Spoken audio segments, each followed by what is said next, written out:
Hello বন্ধুরা, BS ডেভে আপনাদের স্বাগত। এখনো পর্যন্ত প্রথমে একটি ওয়েবসাইট কিভাবে কাজ করে, তারপরে জ্যাম্প ইনস্টলেশন আমরা শিখেছি, তারপরে শিখেছি visual studio code set up, তারপরে আমরা শিখেছি কিছু এইচটিএমএল এর বেসিক এলিমেন্ট সম্পর্কে। তারপরে আমরা শিখেছি স্ট্যাটিক এবং ডায়নামিক ওয়েবসাইটের পার্থক্য। এই পর্বে আমরা এইচটিএমএল এর আরো কিছু বেসিক জিনিস আমরা দেখে নেব। তো আমি এখানে আমার প্রজেক্ট ফোল্ডারে চলে এসেছি।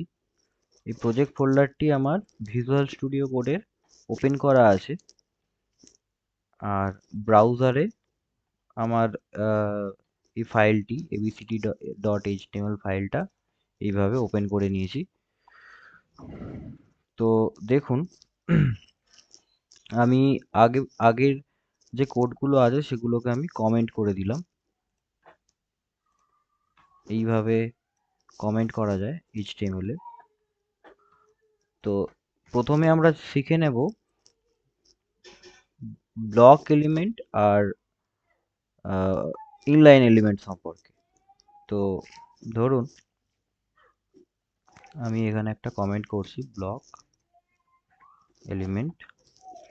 তো ব্লক এলিমেন্টটা কি দেখুন, আমি এক্সাম্পলটা দেখলেই বুঝতে পারবেন ব্লক এলিমেন্টটা কি। আমি একটা এইচটিএমএল এর ট্যাগ নিচ্ছি,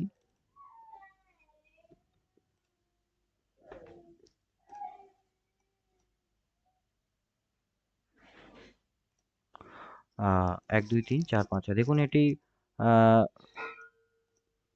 দুটো লাইনে আসছে। তারপরে ধরুন আরো একটা আমি ট্যাগ নিচ্ছি এখানে, পি ট্যাগ। দেখুন, হাই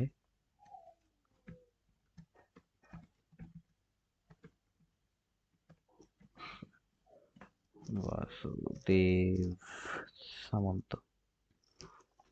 তারপরে ধরুন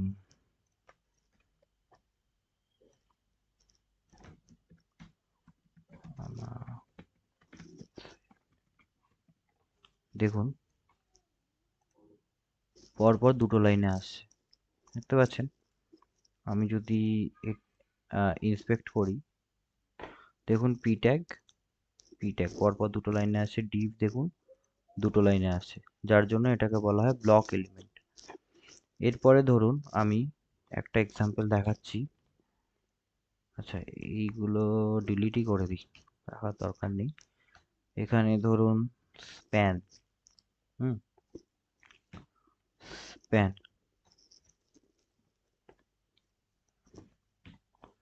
স্প্যানের ওপেন ক্লোজ, স্প্যান 1, স্প্যান 2। দেখুন স্প্যান 1 স্প্যান 2, দেখুন পরপর দুটো এলিমেন্ট কিন্তু পাশাপাশি আসছে, তার জন্য এটাকে বলা হয় ইনলাইন এলিমেন্ট। আরো একটা ইনলাইন এলিমেন্টের এক্সাম্পল ধরুন অ্যাঙ্কার 1।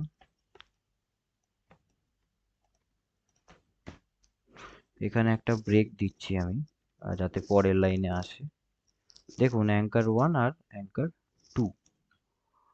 তো দেখুন অ্যাঙ্কার 1 অ্যাঙ্কার 2, দেখুন দুটো পাশাপাশি আসছে। তো তাই আহ, এগুলোকে বলা হয় ইনলাইন এলিমেন্ট। তো আরো অনেক এলিমেন্ট আছে, সব এলিমেন্ট নিয়ে কাজ হয় না। আপনারা W3 স্কুলসে যদি যান অনেক পেয়ে যাবেন এরকম। ধরুন এইভাবে যদি সার্চ করি, প্রচুর রেফারেন্স আপনারা পেয়ে যাবেন। দেখুন W3 স্কুলসের, দেখুন এখানে ব্লক লেভেল এলিমেন্টস সব দেওয়া আছে। দেখুন অ্যাড্রেস, আর্টিকেল, অ্যাসাইড, এরকম প্রচুর এলিমেন্ট। স্প্যান, ইনলাইন এলিমেন্টের মধ্যে দেখুন স্প্যান আছে। হ্যাঁ, তো এখানে সবগুলো আছে, স্প্যান আছে, এগুলো আছে। তো এত কিছু কাজে লাগে না, শুধুই বেসিক কয়েকটা জিনিস কাজে লাগে। অ্যাঙ্কার, সেগুলো আস্তে আস্তে কাজ করতে করতে জেনে যাবেন। আচ্ছা, এরপর ধরুন আরো কিছু, আহ, ধরুন আরো যেরকম ফর্ম ফিল্ড হয়, ফর্ম হয়। তো আগের পর্বে আমরা ফর্মটা দেখিনি, এখন দেখে নিচ্ছি। ধরুন এখানে লেবেল, ধরুন নেম, নেম ধরুন, input type text, text field, text name, your name, এইভাবে। আচ্ছা, এরপরে ধরুন ইমেল, ওকে, টেক্সট টাইপ, টাইপটা হবে ইমেল, নেমটা হবে ইমেল। এরপরে ধরুন পাসওয়ার্ড, পাসওয়ার্ড দেখুন এখানে টাইপটা দিলাম পাসওয়ার্ড, তো এটা। আচ্ছা, এর আগে একটা ফিল্ড ধরুন আরো একটা হতে পারে, যেটা ধরুন ফোন নাম্বার। তো টাইপটা টেল, এইভাবে PHON, এইভাবে হয়, অথবা এটাকে আপনি টেক্সটও রাখতে পারেন। তো এইভাবে হয়।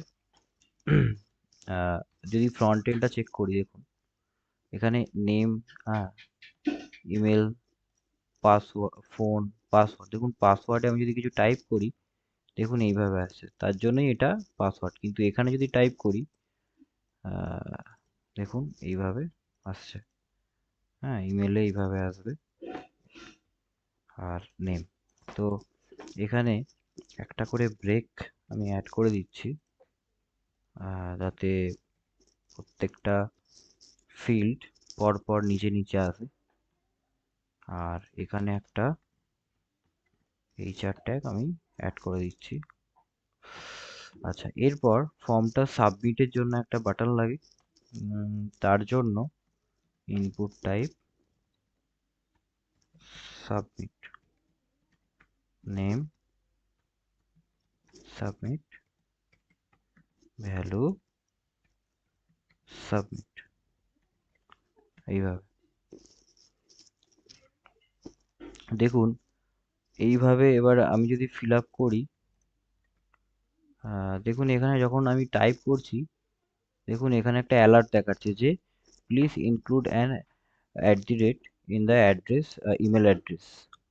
মানে এইটাকে ভ্যালিডেট করছে, যেহেতু এটার ফর্ম ফিল্ডটা কি ছিল, ফিল্ডের টাইপটা কি ছিল, ইমেল, তার জন্য এখানে এইভাবে অ্যালার্ট দিচ্ছে একটা, ফোন নাম্বার, পাসওয়ার্ড। সাবমিট করলে দেখুন ইউআরএল দিয়ে ভ্যালু পাস হচ্ছে, ইউর নেম, ইউর ইমেল, এইভাবে। তো কেন এই ইউআরএল দিয়ে এইভাবে পাস হচ্ছে সেগুলো সম্পর্কে আমরা পরে জানবো। আজকের ভিডিওটি এই পর্যন্তই, পরবর্তী ভিডিওগুলি দেখতে থাকুন।